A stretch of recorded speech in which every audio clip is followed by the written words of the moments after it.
so I called out to Kineticon, "Can you take this hit?" He quickly flew in and let the flames hit him.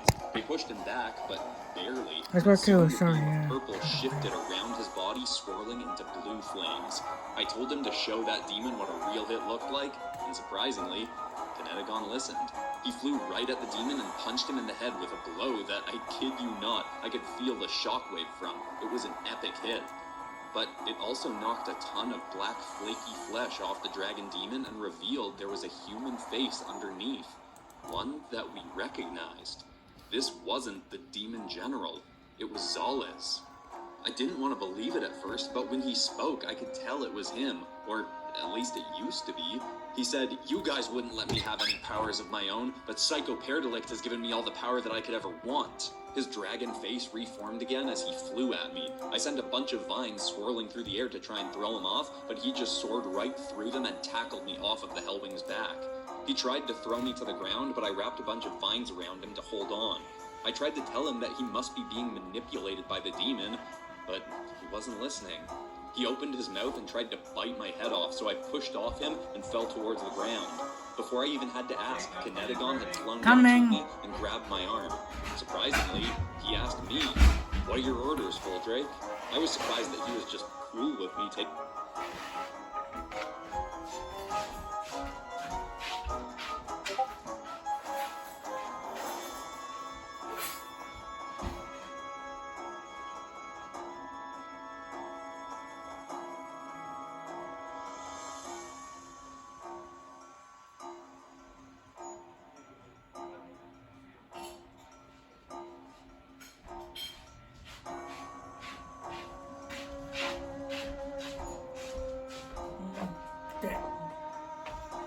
He died.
Cool with me taking charge, but quickly I called out, "Alexis, join your team inside and find the leader. We'll take care of the flying demons outside." Before I started talking, I hadn't even realized that I was going to give Alexis an order, but she agreed and went inside.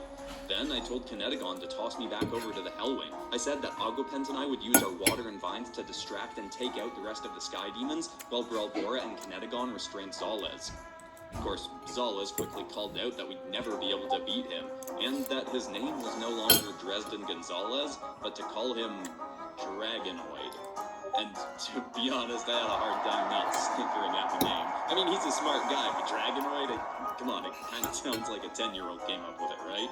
I landed back on the Hellwing, and Agopent and I started wrangling the sky demons. Anytime one got close to Brelbora, Kineticon, or Teyrin on the building he was guiding the Hellwing from, I'd wrap their wings up in vines, or Agopent would knock them aside with a plume of water. Meanwhile, Brelbora was circling Kineticon and Dragonoid as they were duking it out in the sky. Problem was, Zales knew Kineticon's powers well enough to know not to throw any fast-moving attacks that he could absorb the kinetic energy from, and instead was biting him and trying to dig his claws into Kineticon's flesh. When I noticed that, I called out, "Brelbora, charge Kineticon up!" She flew down behind Kineticon and started punching him in the back with a bunch of speedy blows. Zalez clearly knew what was coming next, but by the time he started trying to back away from Kineticon, our noble leader was basically a vortex of kinetically charged blue flames. He exploded forward, flying right above Zalez, then pounded him downwards with a full force hit. Windows all around him shattered from the impact, and Zalez fired straight down into the ground below, crashing a crater into the ground. I leapt off the Hellwing, latched a vine to the top of the building, and lowered myself down quick. When I got to the ground, I made tons and tons of vines burst up out of the pavement and wrapped them around Zolez, who was clearly super dazed, but not even unconscious from a hit like that. I wrapped up his mouth too so he couldn't dole out any more purple flames, then assumed that I'd have to get back into the fight.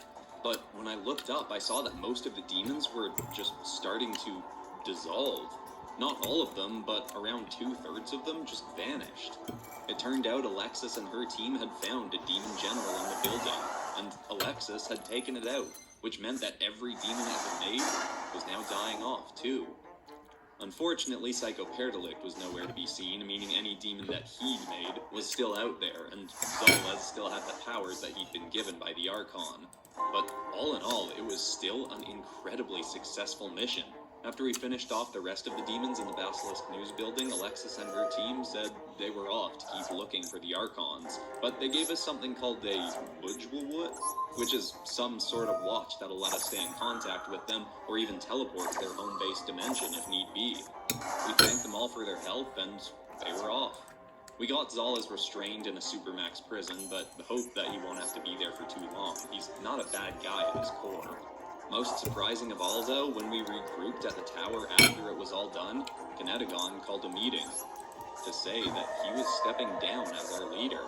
He said he'd overheard what Alexis had told me about leadership and had seen how I was handling myself a lot better than he was under pressure. So, at least until we take out the rest of the demons in the city, I've officially become the new leader of the Draco Guard. It's not a role I thought I'd ever really want, but to be totally honest, I do feel pretty good about being able to set a good tone for my team to follow, as we keep doing our best to save the good people of Terragopolis.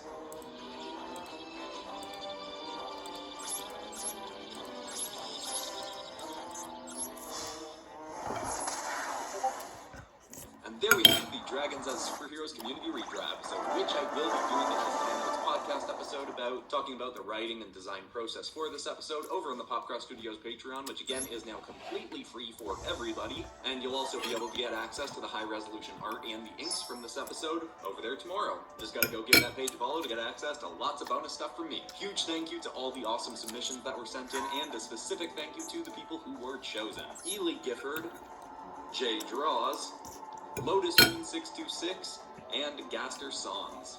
And now for the December 2023 Community Redraw Prompt, which was announced a day before this video was released on Patreon, so just another good reason to follow that page. Though you can't submit there, still the only way to submit is through email, popcrossanimations@gmail.com. But the prompt is that I want you to submit your own original fantasy monster that cannot be a dragon.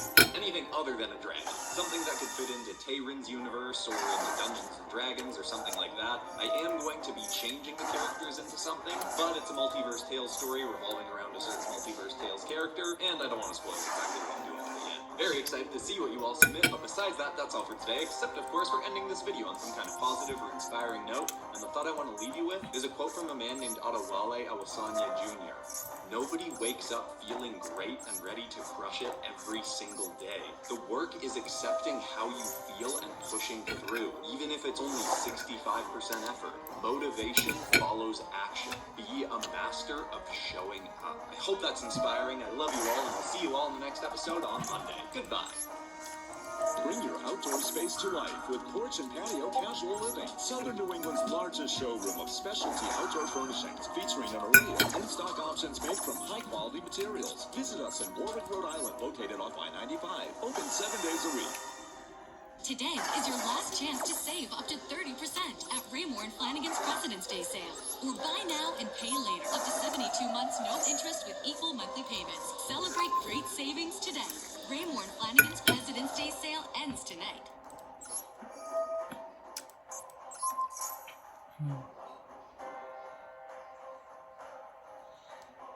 In today's today's story and art, we're going to be blending fantasy and science fiction together. In December, a bunch of my subscribers submitted their own original fantasy monster creations, and I'm going to show off the submissions that were sent in, as well as redesign a few of them with a bit of a demonic mechanical twist to fit in with today's story, which will be largely set in a fantasy universe, but will be led by one of my main science fiction characters, Bustar Terminax. Hope y'all enjoy the show. Let's go. Hit like if you want, subscribe if you feel like, but either way, enjoy the show.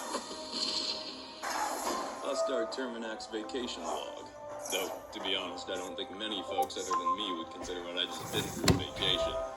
Buster, do you really think this is the best time to record this? Your injuries are quite severe. You should be resting to recover and regain your strength. I'm fine, shit. My body's 23% self-repair and cybernetics, and the rest of me heals up pretty fast, too. I want to get this down while it's fresh. Anyway, where should I pick this up? The universe that I'm from, by the standards of most other places in the multiverse, would probably be considered pretty futuristic. We got space travel, interplanetary trade routes, laser guns, I don't know what else. It's all normal to me, but the kind of stuff that some worlds would consider to be science fiction, I guess. For a long while now, my universe has had the tech to transport to other dimensions, but that's been blocked off and outlawed by this group called the Intergalactic Safety Commission. Till recently, that is. I'd heard rumors that someone had taken out the head of the commission, and that the whole thing had been disbanded. Then a couple weeks ago, I finally got that confirmed, with this guy that I work with named Asmuth. He's a researcher out on Ashkonigan Major, the nature reserve planet where I take the dangerous and beautiful beasties that I hunt down, now that I ain't killing the stuff I track no more. Turned out he actually knew the head of the commission. He altered some tech for her called a biomech once, so that she could use it, because apparently the thing didn't agree with her body or something. Anyway, the point is, he had some connections and found out that it was in fact true. The commission was gone, and multiversal travel was open for business again. I knew exactly where I wanted to go first. My old man used to tell me about this dimension that he'd traveled to before the days of the Safety Commission, D107. The place ran on magic, not on tech. And even though there were different planes of existence in that one universe, almost all sentient life activity happened on one crazy, busy planet called Toriel. Best of all, he said it was a place full of beautiful monsters like nothing I'd have seen in our universe. Just to clarify, Bustar, was this your biological father that told you this, or the warlord who took you from your parents when you were young? Warlord dadship. Kahorgoth may have been a pretty messed up guy who, I now know, has done a lot of pretty unforgivable stuff. Try to not even think about what he apparently did back in Dimension H224, but I could always tell he cared about me. Anyway, it had always been a dream of mine to come to D107, so once I got my hands on a multiversal warp drive and installed it into ship, we were off. But when we got there, there was a bit more familiar stuff than I would have expected. First thing I saw was civilians, and even some monsters, lined up to protect the edge of this big town, but what they were protecting it from looked like it'd be more at home in my dimension than this one.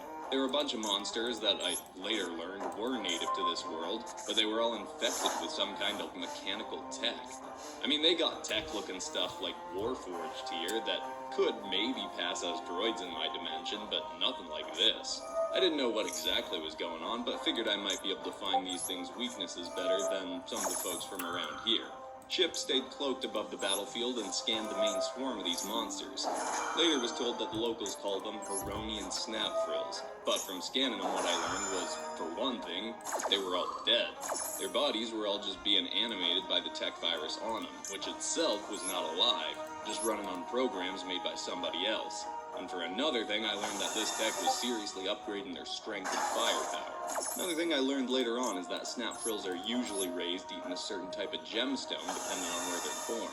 And the type they eat usually ends up determining the kind of dangerous gases they can spit from their mouths when they're older, as well as the effect that the gas has, like causing hallucinations or even turning people into solid gold if they inhale it. But since the infection took them over, they could all use a whole bunch of different gases. On top of that, they could shoot spikes from their tails and had teeth that could bite through stone. They were only about 4 feet tall, but with a few dozen of them storming this town with some other monsters in tow, it wasn't looking good for these people. But I wasn't about to let this techno-organic infection ruin my first vacation to D107. Chip stayed cloaked and flew above the gathered warriors and townsfolk, turning so its jets were facing the approaching monsters. I leapt out in front of all the folks, holding my flame and lightning-shooting pyrogalv staff, wearing a gas mask, and looked back at them to say, "Don't worry, folks, Bustar Terminax has got your back." I was really playing up the whole otherworldly savior thing, because why not? It's my vacation, I'll do what I want. Then some of those critters got close enough to start shooting their gas towards us, so Ship kicked on its jets and blasted the gas right back at them. Even sent some of those critters rolling back too. Then I ran into the fight, and for the first time in a while, I didn't have to hold back in the slightest. Since I stopped killing the critters I hunted, I've had to go easy on most of my marks, but since Ship's scans confirmed that these things were already dead, I could just go all out. And luckily my pyrogalv's electricity seemed to work pretty good against the tech virus on these things. I was kicking and swinging and zapping my way through this army like they were paper dolls. They had me pretty surrounded at one point, but I had Ship streaming a visual of the battlefield from above right into my head, so I could see if anything was shooting at me from behind. Got clipped a few times by the thing's tail needles, but nothing I couldn't fight through. But even if I was keeping myself safe and taking out a lot of these things, and I do mean a lot of them, plenty were still getting past me and headed for the townsfolk. Some of the people looked like they were experienced with a battle, but a lot of them were clearly pretty green to fighting. Luckily, I wasn't the only heavy hitter here to help.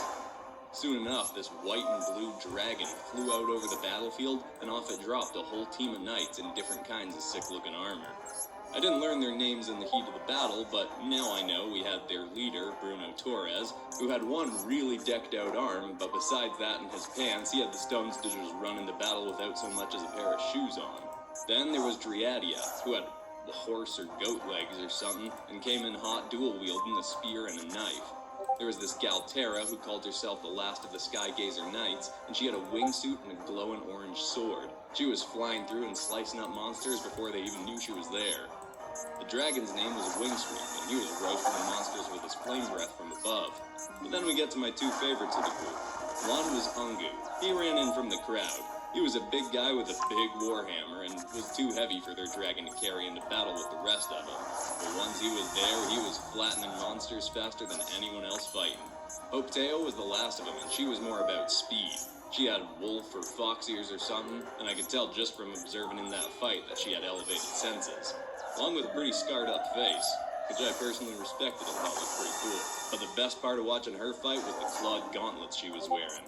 Used those things to tear the monsters to pieces. Usually with the beating as bad as the one we were given to these monsters, the opposing army would have retreated. But I guess when you're not actually alive, you don't care too much about dying, so they just kept coming right down until the last one. Luckily, we did eventually get them all taken out with very few civilian casualties. In the end, I grouped up with these secret knights, as they called themselves, and they appreciated my help, but also told me that this was far from all the infected beasties they were dealing with in Dimension D107. The whole world is under attack.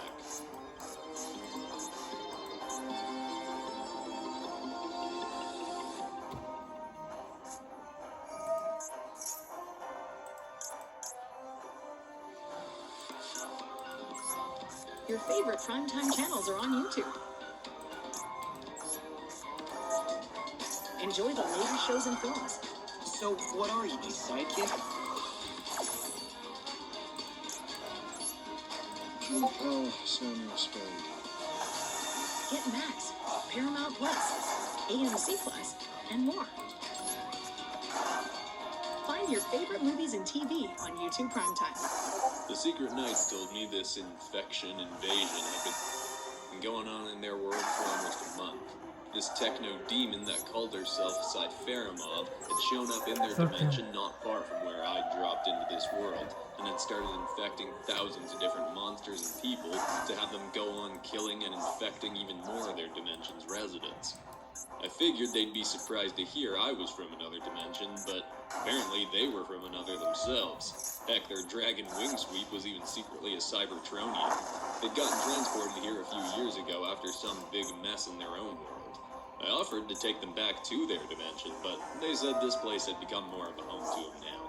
Anyway, the Secret Knights had just come back to this area after helping out in a city called Gibraltar, because they learned that the demon Cypheramov had taken over a nearby castle and had issued a challenge to anyone who thought they could beat her toughest infected beasties.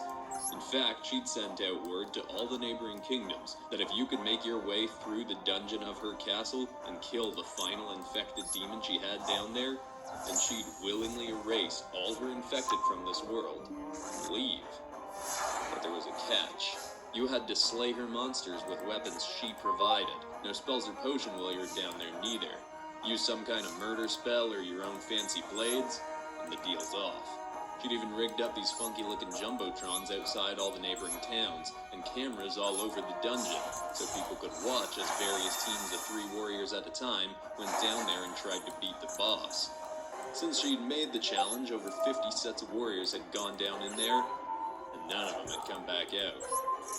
Sounded like a pretty fun challenge to me. Told the knights I could get them to this castle faster if they hopped into ship, so we all piled in. They got a little disoriented being in a spaceship, other than wing sweep of course, and we blasted off to the castle the demon had taken over. Even from a far distance we could see that this place was overrun with infected monsters. They were swarming the skies and ground and the moat of this place. Thought ship being cloaked might have given us an element of surprise and we could maybe go straight for the demon herself, but I probably should have known better. When we got close, ship's screens all got taken over by the demon, who was obviously a bit surprised to see a craft like mine in this world. Told her I was there to stop her from ruining my vacation. Said we were going to make quick work of her little dungeon challenge. That turned out to be a little bit cocky of me. Cypheramov let us land and enter the castle, and she had a walkway cleared out for the hunting party to come in, choose their weapons, and go inside. Since only 3 could go at a time, the secret knights had been planning to send in Bruno, Ungu, and Hope, but I gave them a counter-offer since I was really gunning to go in myself, and I had a way to make sure that none of us had to die if it did turn out to be more than we could handle. A couple weeks before leaving for this vacation, I'd installed some upgraded tech linking the mechanics and me to ship, both for better communication and so ship could teleport me out of any difficult situation I was in, along with anyone I was holding on to. It truly was incredibly convenient timing that we installed the ability just before this adventure. Yeah, things have really been seeming to work out more for me lately. Other than the severe injuries you've acquired in the last few weeks. Nothing but a few good battle scars. Anyway, pointed out that Cypheramov said no potions, spells, or outside weapons against her beasts, but didn't say nothing about using technology to teleport out of there if things got too hairy. So if I fought alongside 2 of the knights, things get bad, I port us out of there, and we can always heal up with some potions outside, so we weren't breaking the rules about using a potion in the dungeon, and just try again. Despite the upside of them all having a lot of experience fighting with each other, they knew it was a pretty undeniably good offer for me to go. They decided to drop Torres from the roster and send Ungu and Hope in with me. Torres had been going because he was the leader of the team, not because he was the best fighter of the group, and Hope and Ungu had good opposite skill sets. Hope was fast, and Ungu was strong. Driadia had learned a lot of spells and potions since coming to this world, and would have been perfect if we could have used any of the stuff that she could actually craft and conjure. More important though, the 3 of us could all see in the dark. That'd be necessary for the last thing we were gonna have to fight. The selection of weapons was better looking than I thought. I figured Cypheramov would have been offering up ragged garbage blades or something, but there were dozens of things I'd never even heard of. And all of them looked pretty sturdy, if a bit blood-splattered from previous wielders. Ungu grabbed a weapon that was pretty similar to his own hammer, and Hope even found another set of clawed gauntlets. I saw some spears like my galv, but I wasn't really feeling it. Instead, I grabbed myself a nice, hefty longsword and a dagger. Ungu pointed out the longswords are supposed to be held two-handed, but then I spun it around in one hand and chopped one of the tables holding weapons in half with a single swipe. He let out a good burly laugh and said, "I like this guy." The feelings were mutual. The other knights talked me through the layout of this place, since they'd watched a few groups go through on Cypheremov's screens. There'd be 3 monsters, but some of them might be different from past groups, since some of the hunters had managed to kill the first 2 monsters in their quests down here, but nobody had ever beaten the Shadow Stalker at the end. After that, we started on down. The windy dungeon was surprisingly wide and tall. Through my eyes, ship scanned it at about 30 feet high and 50 feet wide. Some of the prisons down here were big too, and had bones and rotting bodies of different creatures inside. Made me sick to think of those poor critters rotting away in cells down there. Could have very well been the work of whoever owned the castle before Cypheramov took it over, but still, got me good and riled up for a fight. The place was lined with torches and plenty of cameras. Didn't know how many people were watching, but I was gonna give them a show. Let them see what Bustar Terminax can do. We got to the area where the first monster usually showed up, and the whole place got real cold all of a sudden. We stayed close with weapons ready and looked toward every possible hiding place. Chip did a thermoscan, but there was no trace of anything living with warm blood. But, of course, that's not what we were looking for anyway. I stared into a few different prison cells until I finally saw something that was more solid and sturdy than the other corpses we'd seen. It wasn't moving, not even breathing. Could have just been another dead monster. Something fell off. I took one step towards it, and that's when the first barrage of frozen daggers came at me.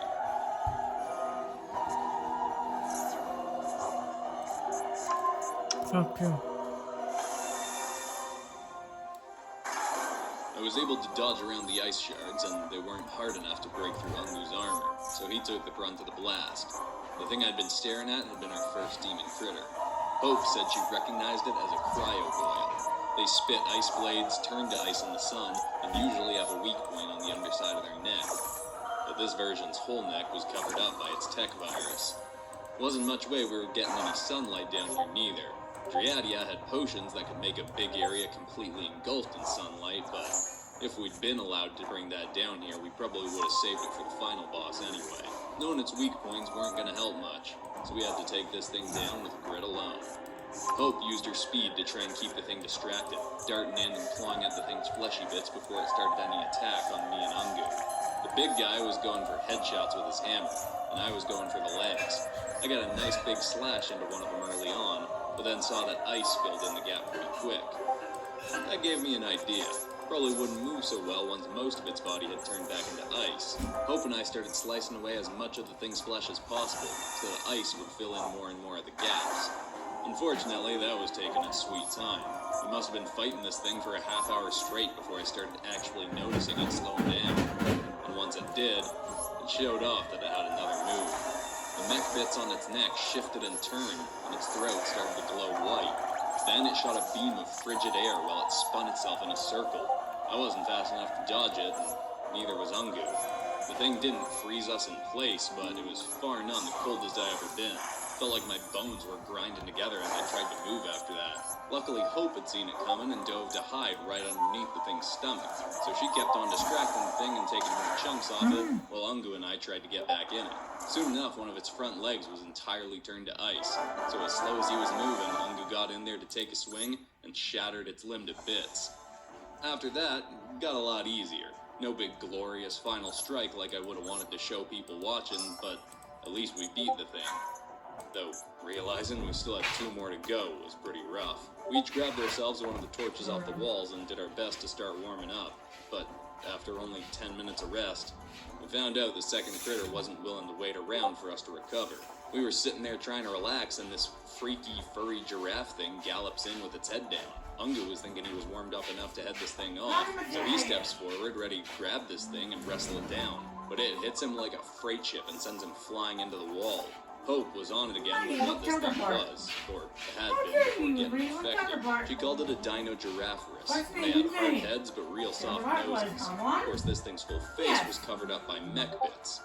She also said to watch for its tongue, but I learned about that the hard way. I was still moving too slow from the cold to dodge when this thing's tongue came at me. It stuck to my chest, and before I could chop it off, the mech bits infecting the beast used the tongue to send a couple hundred volts of electricity into me. I got some electric dampeners in me, but it was still enough to keep me from moving.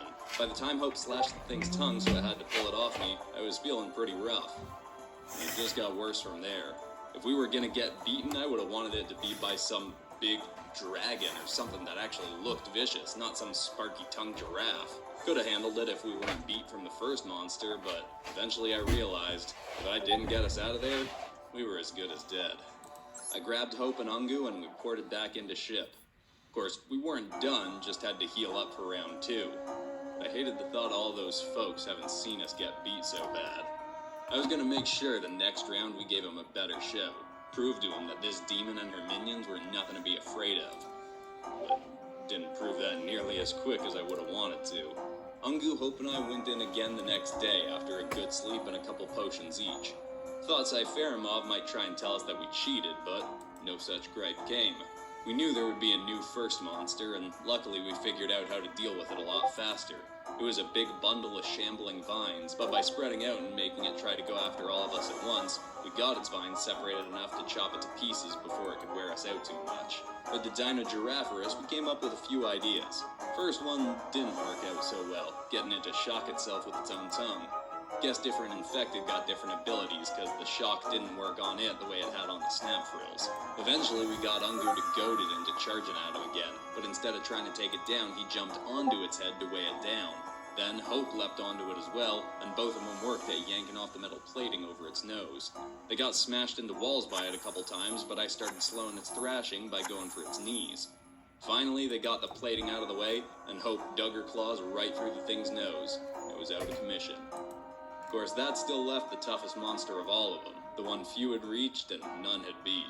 We knew the first thing we had to do when we got close enough to it was snuff out any light source in sight. Ungu would be a bit hindered because his eyesight was pretty good in the dark, but not perfect. Hope and I got our own kinds of night vision. Turns out she was experimented on as a kid too.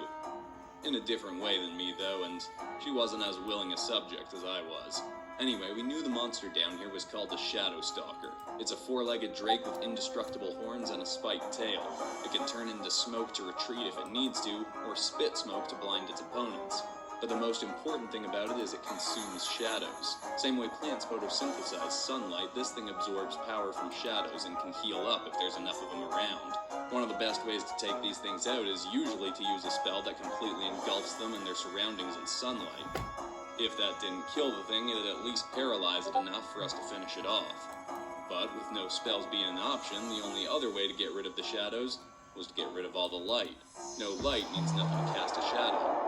Which, yeah, you could say everything is just in shadow when there's no light, but Driadia had checked a few sources to confirm this thing needs shadows that were cast from a light source to power up. Of course, it'd probably already be plenty charged up with its time in this torchlit dungeon. Plenty of walls casting shadows down there, but at least with all of them snuffed, the damage we did to it would probably stick. When we got to an area Hope and Ungu recognized from having watched the previous folks come down here, we started knocking off all the torches. There were a lot of them, but we were making pretty good headway without the thing having shown up yet. Or so we thought. As we were getting deeper and deeper in, I started noticing the air seemed more thick. Even the areas near the unsnuffed torches were weirdly dark. That's when I realized the Shadow Stalker had already found us.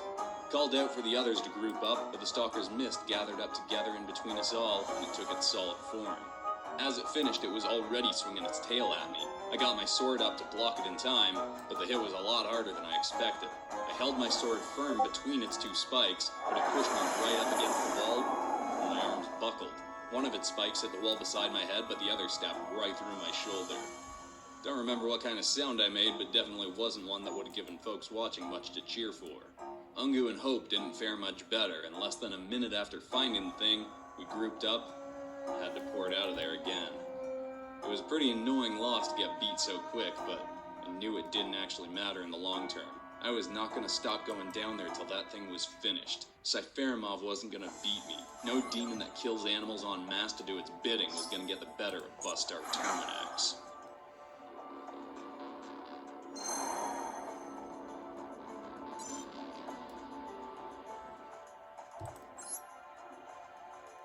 Over the next 2 weeks, I went back into that dungeon over and over and over again.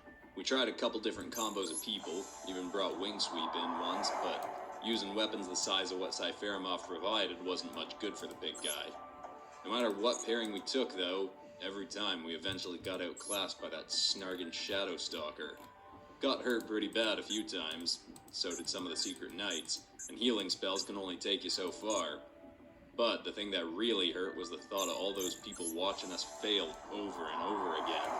At first, that kind of just hurt because, I don't like people seeing me lose so much. Could hear the hunters back home in my dimension telling me that I'd gotten weak since I stopped killing on my hunts. But eventually, the reason it grinded my guts got bigger and more important. We ran out of healing potions and had to go back into town to get more. While we were there, I heard folks talking who'd been watching, and they sounded even more defeated than we felt. They were talking like all we were doing by going in there over and over was proving that Cypherimov's monsters couldn't actually be beaten. That this world was doomed, and she was eventually going to wipe out everyone and everything here. But That was when something kind of clicked for me. When we'd fought that army of her goons on our terms using our weapons, we'd sweep those freaks no problem. Sure, the creatures in the dungeon were a tougher breed, but still. That was when I started talking this through with the knights. I pointed out, why would the demon bother doing any of this dungeon challenge thing in the first place? I don't know a ton about demons, but given the last person I met who made demons, I'm willing to bet they get a kick out of demoralizing people and making them feel weak and helpless. Might even suit her bigger cause. If people think that their best champions can't take her beasts, then they're less likely to stand up to them themselves. More likely to just run and hide. The knights started catching on to where I was going. I got Driadia to tell us anything else she knew about Shadow Stalkers.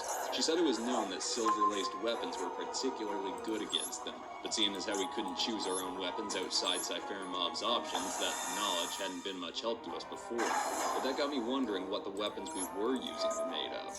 The other infected we'd fought had all had the tech virus protecting their best weak points. So maybe the Shadow Stalkers virus had found a way to shift its whole biology to not be weak to silver. Maybe even resistant to it. Then giving us silver-laced weapons would be a great way for her to guarantee we never beat her last monster. With all that in mind, I told the gang my new plan I was making. And as I would have expected, some were kind of hesitant, but eventually we all decided it was probably worth the downside. Next time we were selecting weapons, I immediately got shipped to scan them for silver. Just as expected, they were all laced with it. Didn't necessarily confirm my theory, but it was good enough. I nodded at Ungu and Hope that we were on. This time, I took a blade, but I also took my pyrogalv with me too. As we were about to step into the dungeon, Cypheramov spoke through one of her demons, reminding me that the deal was off if I used my own weapon. I told her I was just bringing the thing in as a back scratcher. She said, "I know you're lying, Otherworlder," and I just replied, "Look who's talking," then pushed past her into the dungeon. A truly clever and subtly cutting response, Bustar. It was quite a pleasure to observe that in person. Yeah, thanks, Chip. It was pretty fun for me, too. I don't know if Cypheramov would have even let me in if she knew it was lining my pockets then and there, but luckily she didn't check. Ungu, Hope, and I were all more ready than on any other attempt. First beast we got to was a new one, some kind of infected ogre, but we didn't care too much. I quickly pulled out 3 stun discs from my pocket, ones that I used back home for hunting xenomorphs, and tossed them onto the thing. As I hoped, it was stunned, but its tech virus started spreading down its body to try and get rid of him. Before that could happen, though, Ungu smashed the thing's legs out from under it, and Hope clawed its neck apart and yanked the thing's head off. I looked right up at the camera, knowing folks would be confused about what we were doing using outside weapons. Told them this demon wants you to think that her monsters are too tough to handle. She wants you to see us failing to beat them so that you think you've got no shot at fighting them either. But that ain't true. We've just been making them look tougher than they are by using her weapons, playing by her rules. But you play by a demon's rules and you're always gonna get the results a demon wants. We made it down to the next monster. This one an infected, big, snarging hellhound of some kind. Threw more stun discs onto it, but they didn't work this time. The thing spat a cannon of flames at me, but I whipped out my pyrogalv and shot flames back at it, blocking its stream in midair. Its techno-virus kicked in, though, and fueled it up even more. Its fire became green and shot a lot harder and faster. I had to dive out of the way and hide in one of the prison cells. But I distracted it long enough anyway. Hope was just finishing giving Ungu a little boost. See, Driadia had been teaching Hope some spells, and had sent her down there with what she needed to use a few of them. She conjured a spell called Bull's Strength onto the big guy, like he wasn't strong enough. Then she lunged to the ground near the hound, faking an attack so it would aim its fire at her, giving Ungu the space to leap through the air onto its head. He grabbed both of its horns and snapped them off, then drove one into its skull and the other into the main point of infected tech on its back. Just like that, it dropped. We kept on marching tall down through the tunnel. Didn't know if people watching would be cheering us on or cursing us for not following the demon's rules and possibly ruining this whole thing. It felt like the only way to give people real hope. We didn't bother snuffing the lights this time. We were going the opposite route. The Shadow Stalker stomped onto the scene and I immediately pulled out one of Driadia's sunlight potions. I tossed it right at the thing's feet and its entire body became engulfed in sunlight. It shrieked in fury, but was totally paralyzed. Could barely see the thing through the light, but I marched up with Cypheramov's blade and slashed the thing over and over and over again. The spell lasted 60 seconds, and the whole time I hacked at it with the silver-laced blade. When the light dimmed, the creature slumped to the ground, but still hissed furiously, practically uninjured. After all that, it barely had a scratch on it. Just as I thought. Ungu and Hope distracted the thing for another minute while I looked back at the cameras. Told folks, you see that? Her weapons don't do jack to that thing. She knew nobody would ever be able to beat it fighting it her way. But here's what happens when you play by your own snargin' rules. I tossed another sunlight potion at the thing and it was paralyzed again. Then I tossed one straight into its open throat, so light was consuming its entire innards as well. I spun my pyrogalv around, thrust it into the thing's mouth, kicked on the flames. Light and fire exploded through its pores. By the time the potion's lights dimmed, the Shadow Stalker was nothing but a withering pile of ash and discarded tech. Hadn't been done by the demon's weapons, but he'd finally beaten the dungeon. Not long after, a screen emerged from the ground with Cypheremov's face on it. She sort of sarcastically congratulated us, but acknowledged that we figured out her scheme. The more folks feared her demons, the more effective they'd be. She said she was impressed, and as a partial reward, she'd leave this world for now. But everything she'd already infected would stay behind. I don't know what exactly her angle is, and I'm sure we can't trust her. But at least folks now know that her beasts aren't unbeatable. We got back to town, and some folks were conflicted about what we did, but most were pretty grateful. We got a nice big free meal at the best pub in town, along with a ton of ale that honestly tasted like dirt to me, but weirdly still managed to hit the spot. Told the knights I'd stick around a bit longer, help get rid of more of the infected, but I would have to go home soon enough. Got my own responsibilities with the Ishkonians and the beasts of my world. But all in all, I gotta say, it was a pretty great first vacation to another dimension.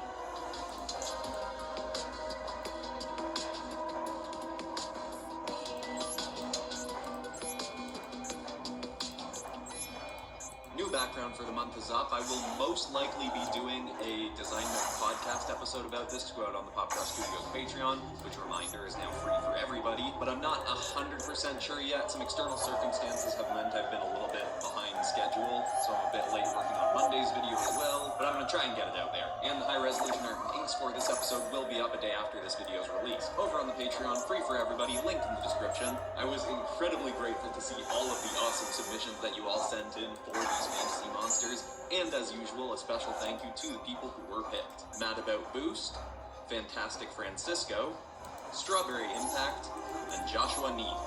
Also, if you want to know more about Bustar Terminax, I think he's got one of the more interesting stories in terms of Popcross Studios narrators that you kind of learn through the progression of his regular episodes. Link his playlist, that's a good one. And now for the first redraw of 2024, I want you to submit either a psychological thriller demon, one that would be a minion of Psycho Paralict, our psychological thriller themed Archon demon, or a horror demon that would be a minion of Eldrora, our horror Archon. I'm actually going to be choosing 8 people for this redraw because I'm going to be taking a psychological thriller demon and a horror demon and fusing them together for a story that I think is going to be quite fun. Reminder that the deadline I put on screen is the day that submissions are due by, not the day that the video is going to be coming out. And the one place to submit is popcrossanimations@gmail.com. Very excited to see what you all submit, but besides that, that's all for today, except of course for ending this video on some kind of positive or inspiring note. And the thought I want to leave people with today is a quote that I don't actually remember what the source is, but it's stuck in my head and I really like it.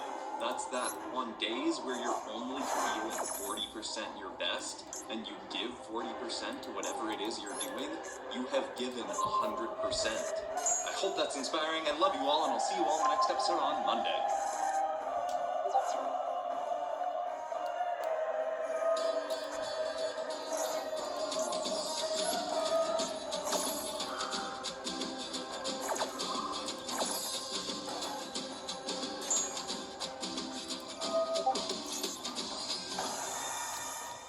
Mattress, our passion is to help you find your best sleep yet, and it shows. Here's a real review from Maddie G. My husband and I just purchased a mattress at Metro Mattress. Overall, it was a great experience, and we would recommend Metro Mattress to any of our friends or family. Get a great start on tomorrow, tonight. In my series of original stories on this channel, Multiverse Tales, there is a lot of not original stuff. I mean, my beast summoner character Tayrin will literally summon a Hellboy dragon to help him out. One of our 14 characters has a Marvel symbiote on him. And there are multiple versions of the SCP Foundation and a whole bunch of my different universes. So for today's story and episode, since what I had planned for my character Alexis Jones was so heavily inspired by the manga and recently turned anime Solo Leveling that I decided to literally just label this what it is, a Solo Leveling ripoff, but with plenty of my own twists to it. But whether you're a fan of Solo Leveling or have no idea what it is, I think you're going to enjoy this story. One of the drawings in this episode is going to be an updated image of Alexis Jones in a very Solo Leveling inspired way, and the rest will be this month's community redraw, combining subscriber-submitted demons together to make new demons, which will of course work into today's story, a story that we can get to right now. Let's do it. Hit like if you want. Subscribe if you feel like.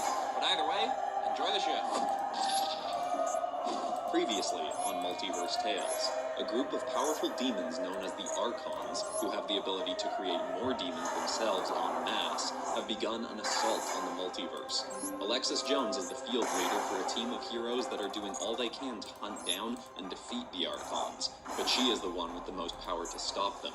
By doing something that went against one of her core morals, to never kill any being with a soul, she took the life of another and gained the powers of the Reaper.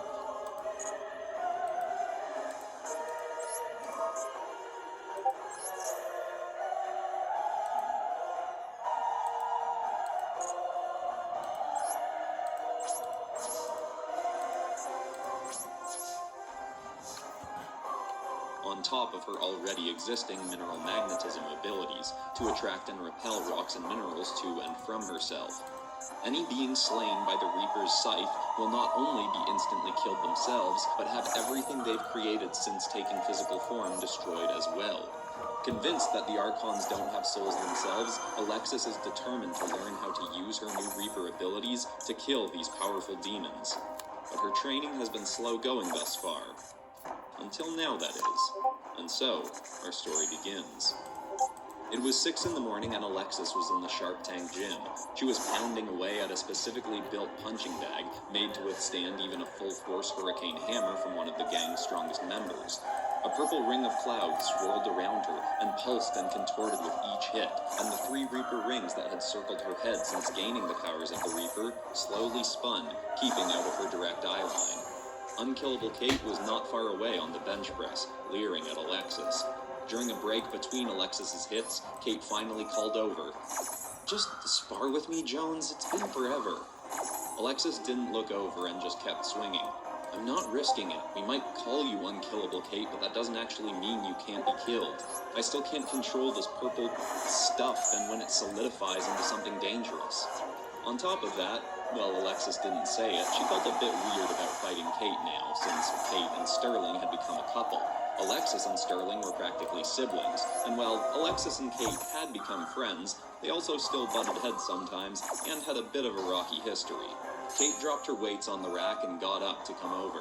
"If you're so scared of that stuff, then why aren't you—" She paused and breathed, then continued, somewhat more calmly. "Why aren't you training yourself on how to get control over it? Is it still because you're mad at yourself about how you got it? You did the right thing. If you hadn't killed the Reaper, then the Archons would have, and they would have got her powers." Alexis groaned and turned to Kate. "It's not that. I mean, I do still hate how I got these powers, but at this point, I know I can't change it. I can just do my best to do good with them, but I also have no idea what I'm doing. I've gotten this weird smoke to turn into small blades a few times in the field, but I can never tell how I did it. It's like it's totally random." Kate nodded. "Well, maybe someone in the multiverse can help. Have you asked Dresden if there's anyone who could teach you?" Alexis crossed her arms and sneered. "Yeah, I asked him. He said as far as he knows, the only person who knew how to control the Reaper's abilities was the Reaper, who's dead now because of me. Trust me, I'd love it if there was someone out there that I could just ask, how do I get control of the Reaper's powers? But as far as I know..." Interrupting that thought, the rings around Alexis's head started to spin, and the purple one expanded and moved in front of her eyes. "What now?" But her frustration quickly faded as, on the inside of the ring, in a language she wasn't sure how she could read, appeared words that she read out loud. "To gain further control over your Reaper abilities, you must undergo Reaper faculty training? Would you like to begin today?" Alexis tilted her head under the ring and looked at Kate. Kate shrugged. "Well, you've got a line about that in your religion, don't you? Ask and ye shall receive, or whatever?" Alexis looked back at the rings and said, yes, begin now. The purple ring spun away from her eyeline and the red one moved into its place, with more writing appearing on it, that once more she read aloud. Venture to Dimension Z226 to face Demon Army. More instructions to follow. Kate immediately turned on her own multiverse jumping wristwatch, a device Benny Sharp had made for everyone in the group, which he called a Mujwawud. Kate intended to join Alexis on this adventure, but when she dialed in that dimension, her screen went red. Hey, what gives? It's not working. Alexis tried the same on her own watch. Nothing. She glanced up at the rings again. Reaper rings, why can't we access Dimension Z226? The purple ring came down in front of her again and she read its message. The Reaper can access any dimension, but it is locked to most beings. Only those who can override dimensional locks may access Dimension Z226. Examples of such beings are the Reaper, the Archon demons, and the Overseer of said dimension, who is now deceased. Alexis looked back at Kate. Sorry, Blakehour, but guess this is a solo mission. Kate rolled her eyes. Fine. Be careful, Jones. Alexis smirked uncertainly. No promises on that. Rings, how do I use you to travel to Z226? The red ring suddenly spun down and shrunk, wrapping right around her eyes. It only covered her vision for a second, but when it lifted off, she was suddenly in a field of charred and burnt grass. In the not far distance, she could see a city that looked as though it may have once been quite futuristic, but now was a smoldering mess, with creatures flying around it and beasts crawling up the buildings. A massive disc floated above the city with even more buildings on top of it, but it too was falling apart and pieces of it were dropping onto the city below, causing even more destruction. Reaper rings, what happened here? She read the text from the purple ring again. This dimension has been visited by both the Archon demons, Psychoparadelict and Eldrorok. Alexis's teeth clenched. Are either of them still here? New text appeared, simply saying, yes.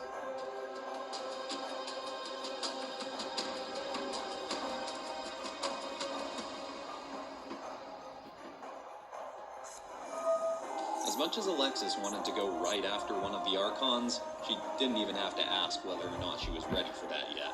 She knew she had to at least get control over creating the Reaper's sight to be any good against them. The red ring came down in front of her face again. Objective 1, fly to downtown Havenport without being struck from the sky. For assisted balance, activate ring flight enhancement? Alexis had practiced with her new flight abilities and had improved, but still struggled with them. Like other parts of her Reaper powers, they almost seemed to have a mind of their own. Okay, how do I... She suddenly shifted her tone from a question to a command. Activate ring flight enhancement. The red ring suddenly split off two duplicates of itself that each flew off her head and shrunk to hover just slightly elevated off each of her wrists. On instinct, she flared her palms out, and a pulse burst out of them that thrust her backwards into the air. She focused on staying airborne and glided backwards, before thrusting her hands behind her to steady herself. She nodded. Okay, I get it. It's kind of like how Sterling flies. She looked ahead towards the city and flared her palms behind her again. She thrust forward and started soaring faster than she'd ever gone before. She already felt she had far more control than she ever had. But then the without being struck from the sky element of her instruction became clearer. Some demons on the outskirts of the city had spotted her and headed her way.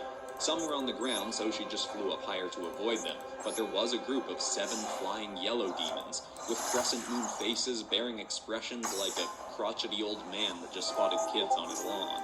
Alexis realized that in her focus on the ring's instructions, she hadn't thought to prep in her usual way by attracting a bunch of rocks onto her arms to fight with, and she was too far from any to attract to her now. Rings, how do I make a weapon to fight with?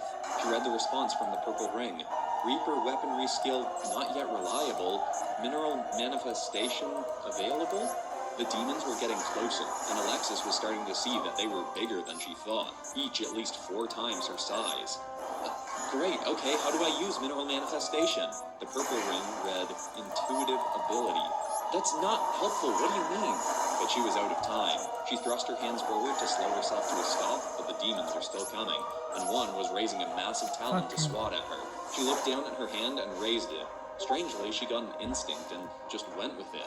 She quickly squeezed her hand into a fist twice, and as she opened her palm the second time, materializing out of nowhere, a cluster of rocks grew into being. She activated her mineral magnetism, and suddenly had her signature stony fist ready to fight with. She darted herself forward, and as the demon's claw came at her, she swung her stony fist at it and shattered the oncoming appendage. The demon let out a groan like an old man getting up from a low chair. It swung its other claw. She ducked around it, a little more off balance with one hand being used to fight, but still managed well. She thrust her fist forward and shot the rocks off her arm into its head, smacking it out of the air and falling towards the ground.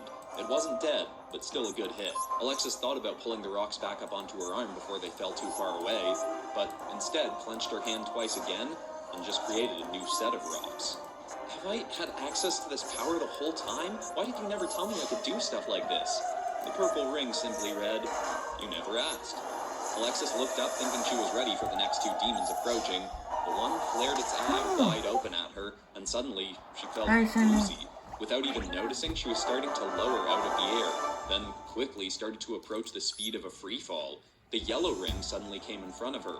Warning, opponent used a hypnotic ailment ability. Effect will clear in 4 seconds. If it had been much more time than that, Alexis may have been a pancake, but she regained full composure just before hitting the ground and steadied herself. The grounded demons came at her, but she flew up above them again, back towards the ones in the sky, who were now descending on her. How do I protect myself from that happening again? Slay 5 demons with hypnotic abilities to acquire skill, hypnosis resistance. Avert your gaze if demons show signs of imminent mental attack. She had seen that the demon widened its eyes before its effect overtook her, so she made sure to watch out for that again. She shot back up and hammered a fist into the demon's head. She then grabbed one of its arms with her stony fist, pressed her other hand towards its stomach, then flared her palm out to fly backwards, ripping its arm off as she went. She then spun it around and shoved its own claw right through its eye. It fell towards the ground and faded into a cloud of ash before ever hitting. Alexis nodded confidently. Okay, 1 down, 4 to go.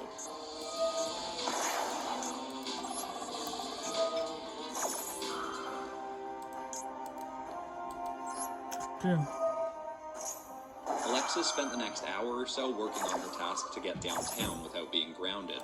She killed the next 4 Hypno Moonface demons, then let the other 2 remaining ones try to hypnotize her, and saw that they had limited effect. She had gained the resistance that the rings had told her about. She kept on into the city and had to fight off more flying demons, and some leaping off of buildings to try and grab her.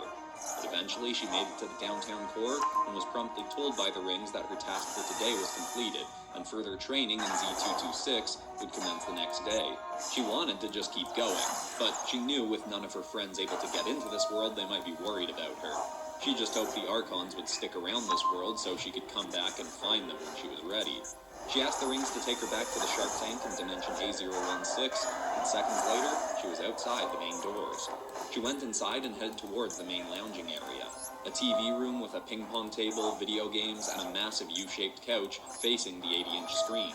Keith and Sterling were in there chatting, and when they saw Alexis coming by, they both leapt off the couch and came over excitedly. Sterling spoke first. Alexis, please tell me that what Kate said is true. Are your rings giving you tasks and training instructions to help you level up your Reaper powers? She glanced back and forth at their overly eager faces. Yeah? Why are you two so excited about it, though? Keith grinned widely. Because you're totally solo leveling. Your life just became a full-blown anime. Before Alexis could ask what he was talking about, Sterling said, Okay, wait, though, it could be more like a reincarnated as a slime kind of situation. Do the rings talk to you, sometimes in maybe a sassy voice? Or is it more like text bubbles appear that only you can see? Writing appears on the inside of the rings. I think the purple one answers questions for me, the red one seems like it gives me tasks and helps me in combat, and the yellow one warns me about potential threats. The 2 grinned even wider. That is so cool, and definitely more like solo leveling. It's this manhwa that I got Heath into, and if your path is anything like the guy from it, you are going to get so much more powerful than the Archons. They're gonna be nothing compared to you. I mean, if this does end up being similar to the comic or anime, Alexis had sort of stopped paying attention partway through that rant, as she noticed something on Sterling's face. She interrupted him. Yeah, sure, whatever. You know none of your anime and mango talk means anything to me, but Sterling, do you have a scar on your nose? Sterling immediately clamped his mouth shut, and Heath stifled a laugh. Yeah, Sterling, however did that happen? He smacked Heath's arm. It's nothing, I just took a hit on a mission last week, it's no big deal. Alexis squinted at him.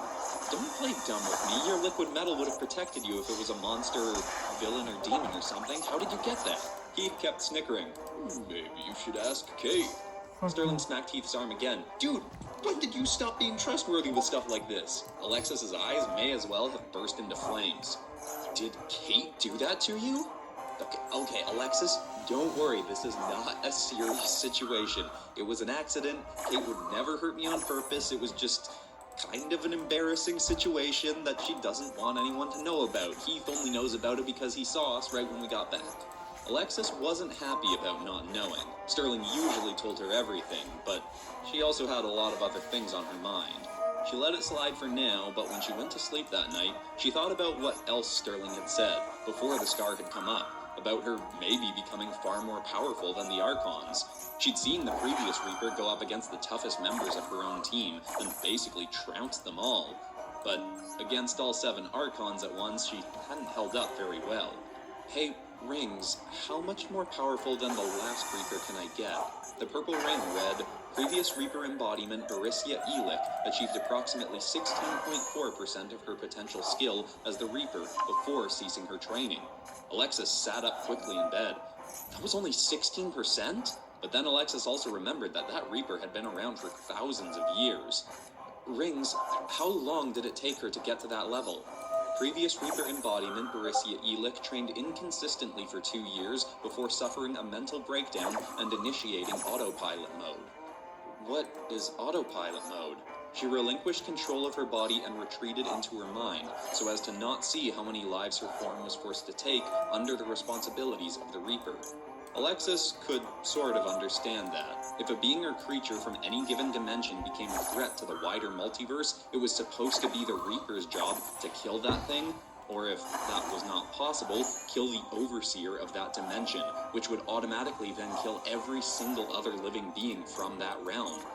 But Alexis couldn't focus on that now. More important was the fact that she could actually become more powerful than the Archons with enough training, and she was determined to progress a lot faster than the previous Reaper had.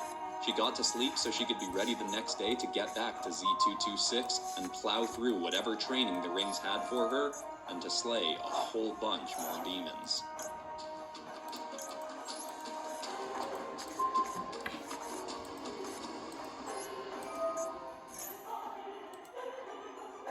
Alexis's Reaper training over the next week got more intense, but was proven to help her progress quickly.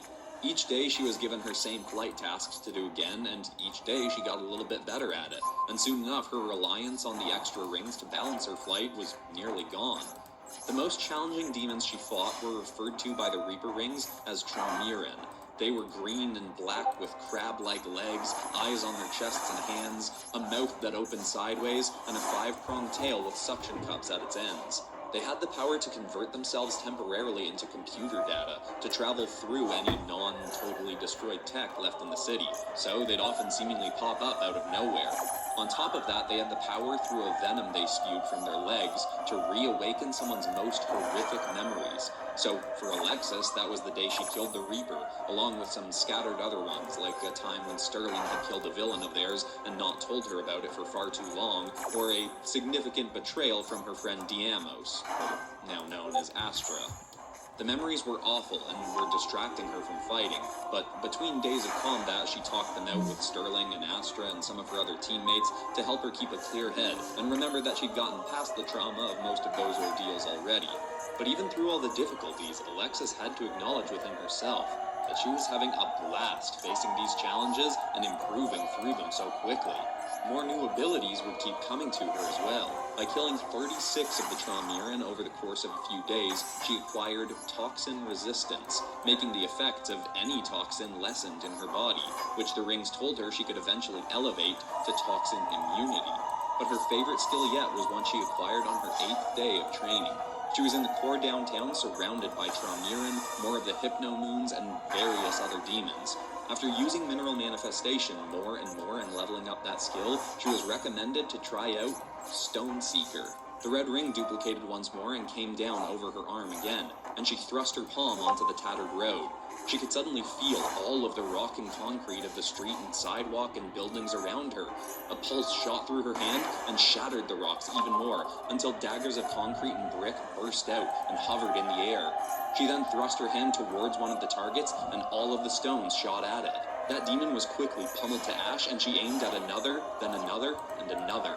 The rocks ripped through the air and tore through every demon she targeted, until there was only one left. One that she hadn't noticed before, flying high above all the others, with almost an angelic glow about it. Just before Alexis could aim the stones up towards it, the yellow ring flew in front of her eyes and read, "Warning, Demon General Valeriant found. Engaging, not recommended." Alexis smirked. "Yeah, well, I recommend you sit back and watch me level up like crazy." She aimed the stone seekers into the sky, and they all rocketed towards the demon general. It was too far away for Alexis to tell what exactly happened, but the torrent of rocks all slammed into it, and in a burst of rainbow light, they all turned to dust and blew off in the wind. Then, moving so quick that Alexis could barely follow it with her eyes, the demon shot down to the street ahead, stopping, hovering inches above the ground and sending a shockwave of dirt across the streets that made Alexis stumble back. The demon had a halo of yellow light around its head, and two more floating behind it. Its body almost made it look like it was wearing a white suit, and it had three purple tentacles coming out of its back that all had toothed mouths at their ends. With an eerie grin, the demon spoke. "So, you are the one who is killing my perfectly imperfect creatures." In barely a blink, the demon was suddenly a few feet in front of Alexis, hovering and staring down at her. Alexis clenched her fists twice, and two stone gauntlets manifested. She threw her hardest punch she could, but the demon's tendrils swung down and caught it. The demon then whipped around in a circle and hurled Alexis through a building.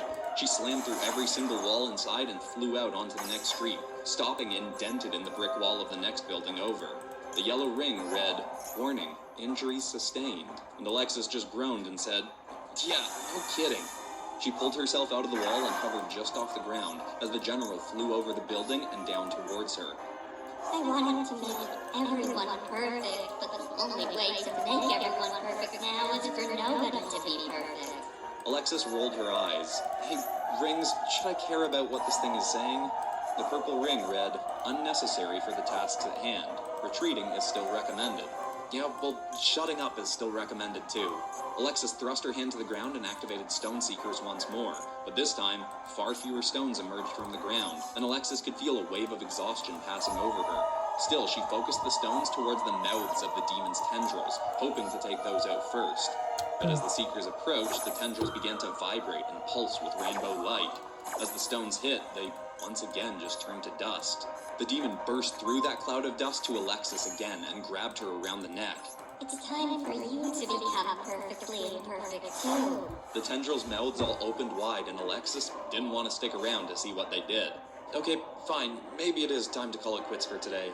She summoned the flight rings back onto her hands and thrust her palms forward, blasting herself back out of the demon's grip. She shot down the street, but glancing back saw that the demon was right on her tail. She was about to let the rings take her home, but she flew right past two demons descending on what looked like an adorable pink cat. Alexis flew past it and quickly asked, "Hey, Rings, can I take an animal from this dimension back home with me?" The response read, "You may take any being or creature out, but you will not be able to bring them back into a locked dimension." She hadn't seen any people in her time here in this dimension, so odds were slim that its owners were still alive.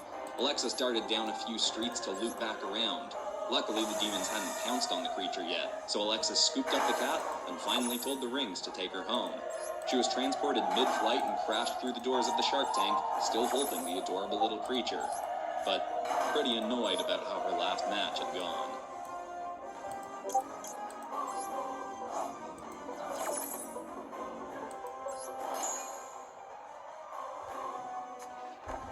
Alexis went back to the TV room and talked with Sterling, Kate, Heath, and Kayla about what had happened, all while holding and petting the cat. She let the others pet it too, but felt weirdly defensive about it, wanting to keep it all for herself. And the more they all talked, the more Alexis found she was just focused on Sterling's scar. Then glancing at Kate, and just picturing uncharacteristically cruel scenes of Kate attacking Sterling.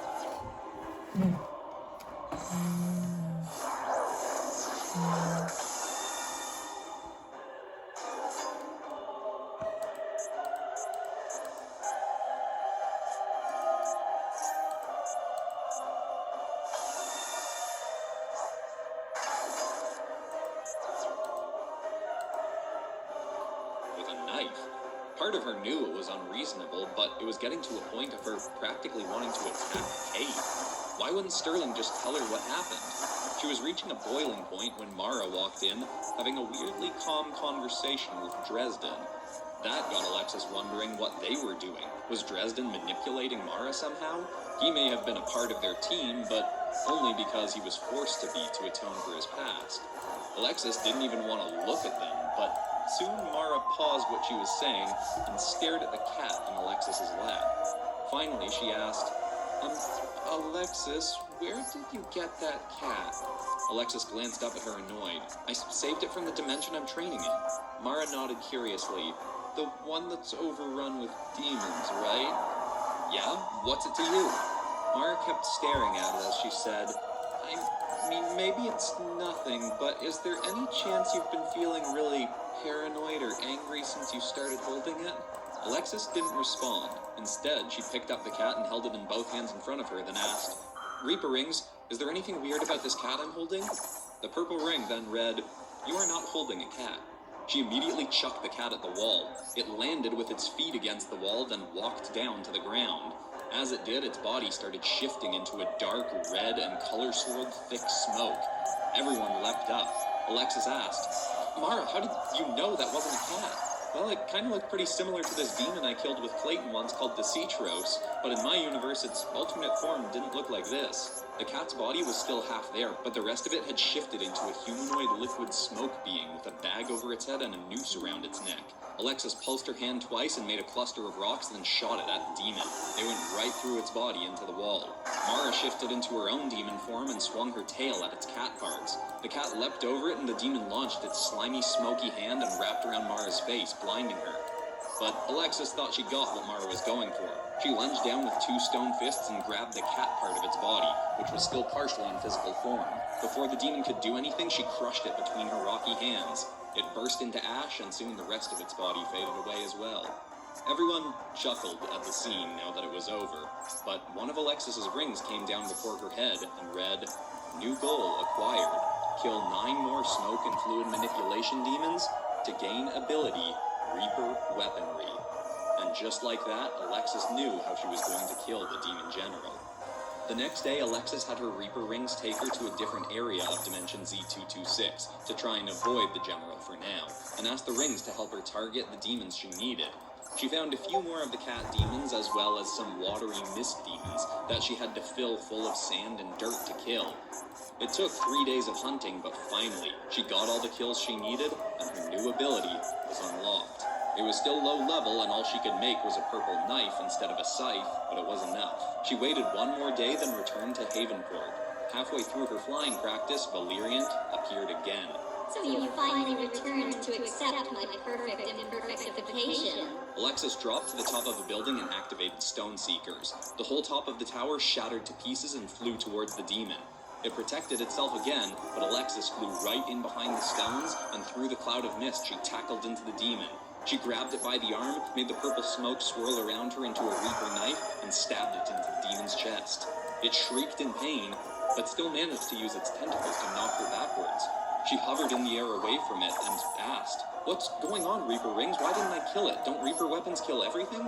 The purple ring read, Weaponry level too low for 1-hit kill. 7 to 16 blows required to slay Demon General Valeriant. Alexis rolled her eyes but flew in at her target again. The demon was more prepared this time and used its tentacles to block her blade, but luckily stabbing those was just as effective. Even with them vibrating as they had to defend against the Seekers, the Reaper blade still easily cut through. Alexis also got to see how well her flight training had been paying off as she darted and weaved around all of the demon's attacks. She got in hit after hit after hit, and finally, with 1 more strike right through the demon's forehead, its body began to wither. Its last words were, Master, I failed you. You'll have to imperfect her yourself. It vanished, and all across the city, Alexis could see more demons disappearing. But soon, her attention was drawn to the sound of clapping. Oh, marvelous, simply marvelous, what a show! She whipped around and saw the TV-headed Archon demon hovering in the air behind her. We were wondering if you were ever going to start Reaper faculty training. I mean, you used your powers accidentally a few times with success, but now you're becoming a real challenger for us. Alexis flew straight at it full speed and drove her knife right into its head. Its eyes crossed as it looked at the blade. Oh, yes, I tell you, that does sting a little. What a sensation. Not too much more than a tickle, though. Hey, Rings, how many stabs would it take at this level for the gal to kill me? To Alexis's shock, the rings responded to the demon, showing her the message. It would take between 300 and 400 strikes of Reaper weaponry at this skill level to kill the Archon demon Psychoperdelict. She ripped the knife out and went for another stab, but it caught her hand and held her back with no effort. Why did the rings answer you? Oh, my dear, who do you think created the Reaper and those rings in the first place?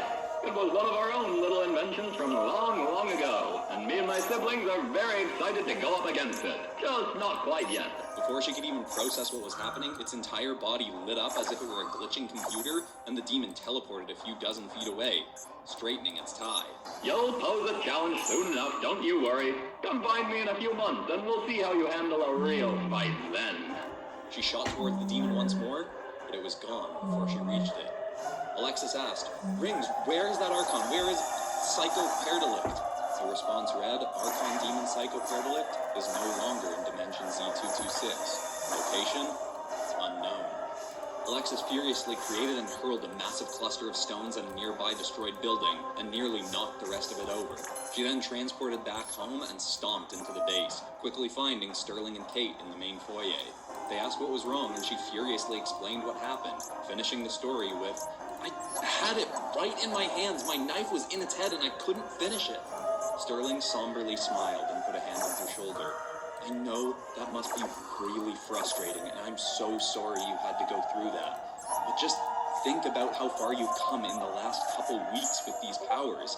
You're gonna be ready to kill the Archons in no time at this rate. You're so far down the right path already. She rolled her eyes and stepped back. I know, I want to get it done now. Makes me so angry how smug that stupid demon was. She manifested more stones and punched them out the door to crash into the ground outside. Kate looked over at Sterling, then back at a still fuming Alexis, and hesitantly said, would it make you feel better or distract you or whatever if Sterling told you how I gave him that scar? Alexis's expression then shifted from furious to curious. Maybe, yeah. Kate clenched her teeth. Fine, do I have to stick around for this? Before Sterling could answer, Alexis said, yes, if it's embarrassing for you, that'll be more funny to me and make me feel better faster. Kate crossed her arms. Sterling looked over at her. Are you sure, Kate? She nodded angrily and looked away. Alexis looked far too eager, as Sterling sighed and said, right, well, it happened because I really wanted us to have a romantic first kiss.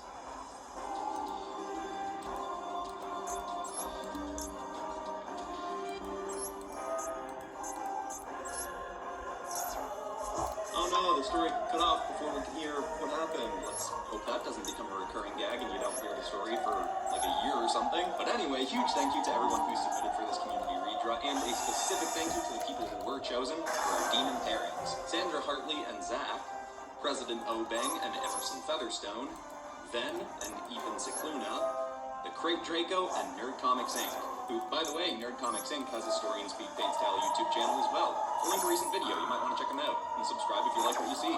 Now, of course, rolling on to the prompt for the next community redraw, this is going to be one of those times where I give you a description of 4 different characters, you pick one of them, and design what you think that character should look like. There's also going to be some reference images, because the characters I'm giving you are characters that I created when I was like between 8 and 15 years old.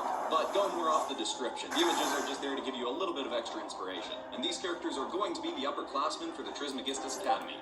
That's right, I'm finally taking us there. You can submit some lore for them if you want, but I have a bunch in mind and planned already, so I can't guarantee I'll use what you write. Please make sure to thoroughly read the instructions, linked in the description, but besides that, that's all for today, except of course for ending this video on some kind of positive or inspiring note. And the thought I want to leave people with today is a quote that I heard recently from Jim Quick. Once labeled when he was young, the boy with the broken brain, who's gone on to develop one of the most impressive memories on the planet and teaches other people how how to have much better memories as well, upon a whole bunch of other great lessons. And the quote from it that really stuck with me recently was, "What if you woke up tomorrow with only the things that you showed gratitude for today?" As I lay down to go to sleep,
Pioneer heavy-duty truck and trailer parts, it's more than just filling orders.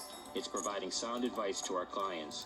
If you ask any of our customers why they keep coming back, it's because of Pioneer's commitment to customer service, with thousands of parts in stock. You'll be sure to find what you need, and our dedicated sales team has over 125 years of combined experience to make sure that you get what you need. Call or stop in today. When you need answers to tough questions, you can depend on Pioneer.